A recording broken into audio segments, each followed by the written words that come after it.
Selamat pagi anak-anak, bertemu lagi dengan pembelajaran IPA bersama saya Memarta. Dan kebetulan hari ini kita memasuki bab baru, yaitu tentang tata surya. Kita akan bahas sekilas saja sebelum kita membahas lebih detail di pertemuan offline nanti ya. Sebelumnya kalian diharapkan memperhatikan video ini dengan baik sehingga punya bekal untuk pembahasan nanti. Tata surya, baik, next. Kita punya peta konsep seperti ini, yaitu matahari sebagai pusat, kemudian ke-8 planet, Merkurius sampai Neptunus, kemudian benda langit lain yaitu asteroid, meteorit, kemudian komet, dan satelit. Nanti hukumnya kita belajar tentang hukum gravitasi, namun kita tidak bahas di sini.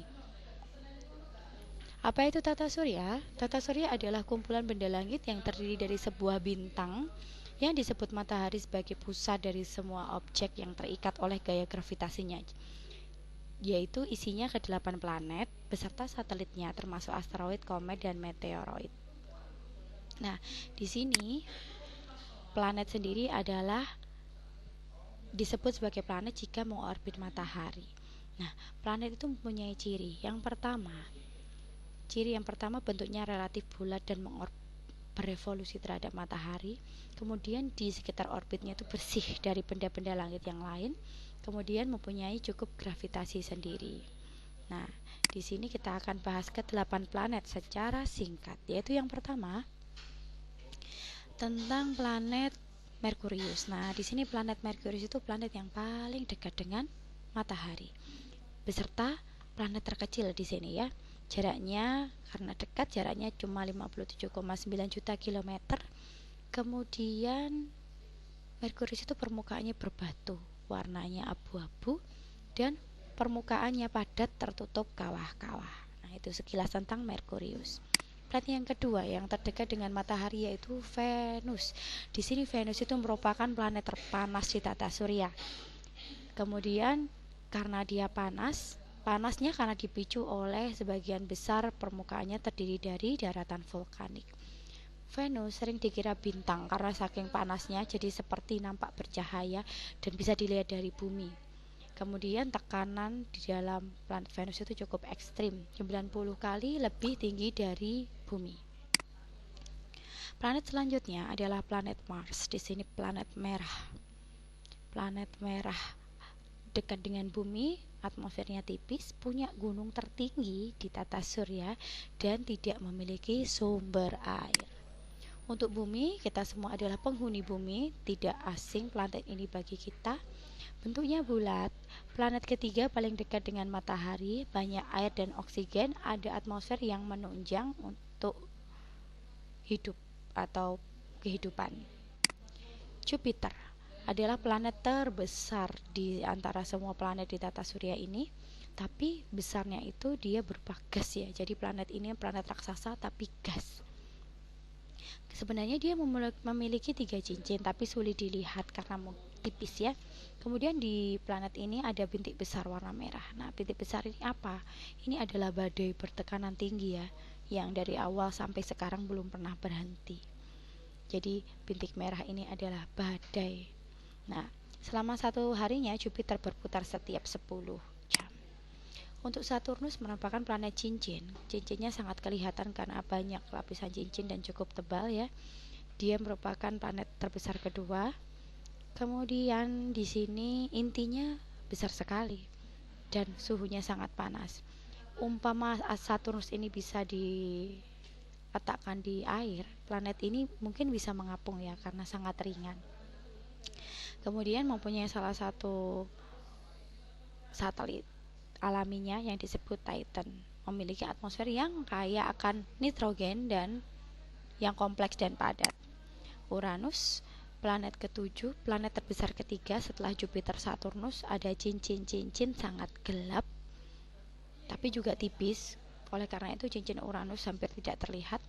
Nah, kalau Jupiter tadi adalah planet gas, ini merupakan planet es raksasa.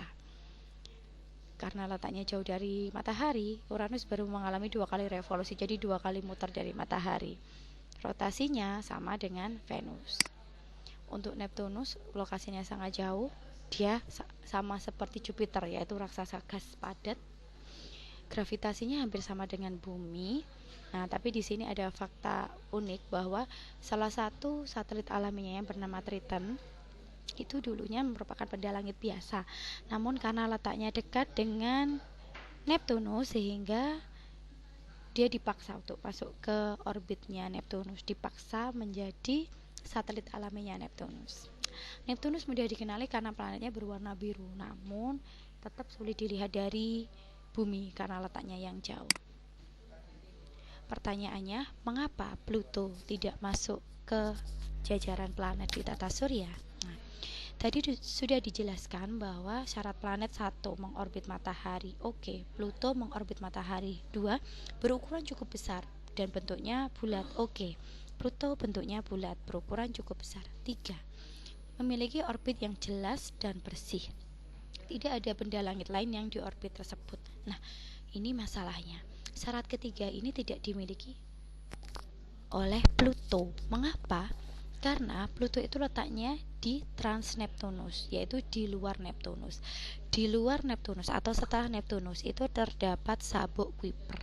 Nah, sabuk Kuiper di sana isinya itu benda-benda langit yang lain. Di sana ada meteoroid, kemudian benda-benda langit yang lain. Nah, itu yang menyebabkan akhirnya lintasannya Pluto, relnya Pluto itu tidak hanya milik Pluto, tapi juga milik banyak benda langit yang ada di area sabuk Kuiper, sehingga Pluto tidak memenuhi syarat yang ketiga. Namun, nah ini juga orbit Pluto memotong orbit Neptunus ya, jadi tidak jelas mempunyai rel sendiri seperti bumi yang tidak berpotongan. Oleh karena itu Pluto terlock out dari status planetnya, namun masuk ke planet kerdil. Mengapa kok masuk ke planet kerdil? Karena Pluto ini ukurannya cukup besar. Dikatakan meteoroid tidak, dikatakan asteroid tidak, tapi dikatakan planet juga bukan. Nah, makanya ada golongan lain yang ada di tata surya kita yang disebut dengan planet kerdil. Untuk satelit merupakan benda langit yang beredar mengelilingi planet, yaitu disebut pengiring planet. Tadi dikatakan Triton ya tadi ya. Triton tadi dipaksa memasuki orbit sehingga dia terpaksa menjadi satelit. Nah, di sini juga kalau bumi kita sudah familiar ya bahwa bumi punya satu satelit alami yaitu bulan. Nah, ini merupakan data satelit-satelit yang dimiliki oleh planet-planet di tata surya kita. Untuk Merkurius, Venus tidak punya. Untuk bumi punya bulan. Mars cuma punya 2, Phobos dan Deimos. Jupiter punya sekitar 65 ya. Paling terkenal Io, Europa, Ganymede. Saturnus punya sekitar 60.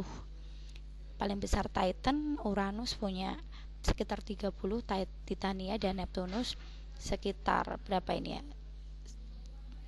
12 ya, 12-13. Yang terbesar adalah Triton. Triton ini yang diceritakan yang terpaksa masuk dalam orbit Neptunus tadi ya. Baik, next kita sudah bicara tentang planet kerdil.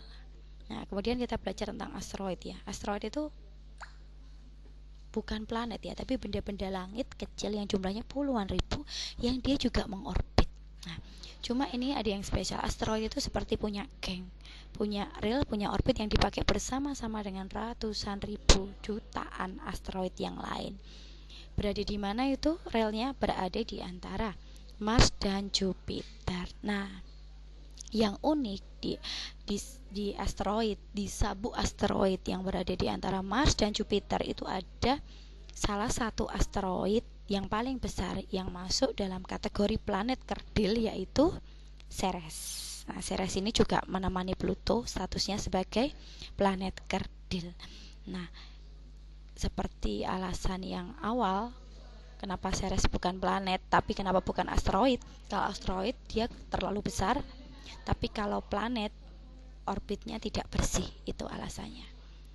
Next, komet. Komet merupakan bintang berekor, tapi dia bukan bintang karena cahayanya didapat dari badai matahari ketika dia melintasi matahari. Ekor komet bentuknya debu dan gas ya, tapi membeku. Tapi kalau ketika dia ekornya menjuntai bisa mencapai jutaan kilometer. Komet yang terkenal itu komet Halley ya. Komet Halley ini nampak di bumi sekitar 76 tahun sekali. Next, ada meteorit. Baik. Meteorit ini kita mulai dari yang melayang-layang di angkasa dulu ya, yaitu meteoroid. Meteoroid itu benda langit ukurannya bervariasi. Jadi bukan planet kerdil, tapi benda-benda langit serpihan. Karena di luar angkasa itu banyak banget benda langit. Bukan planet kerdil, bukan asteroid yang kita golongkan sebagai meteoroid. Nah, kalau dia sedang misalnya bumi ya. Kalau meteoroid ini tertarik gravitasi bumi, masuk atmosfer bumi, terbakar, maka dia dikatakan atau berubah nama menjadi meteor, atau kita bisa sebut dengan hujan meteor. Kalau meteor ini tuh tidak habis terbakar atmosfer bumi, terus kemudian sampai ke bumi masih ada serpihan atau bahkan serpihannya cukup besar sehingga sampai membuat kawah menghantam permukaan bumi, namanya berubah menjadi meteorit. Jadi meteorit adalah bagian meteor yang sampai ke permukaan bumi yang tidak habis terbakar atmosfer bumi. Meteorit ini ada yang pernah sampai ke bumi itu ukurannya sangat besar sehingga membentuk suatu kawah yang ada di negara bagian Arizona, Amerika. Baik, sekian pembahasan singkat tentang pendahuluan tata surya. Nanti kita bahas secara detail di pertemuan ya. Jangan lupa tetap semangat dan terima kasih atas perhatiannya.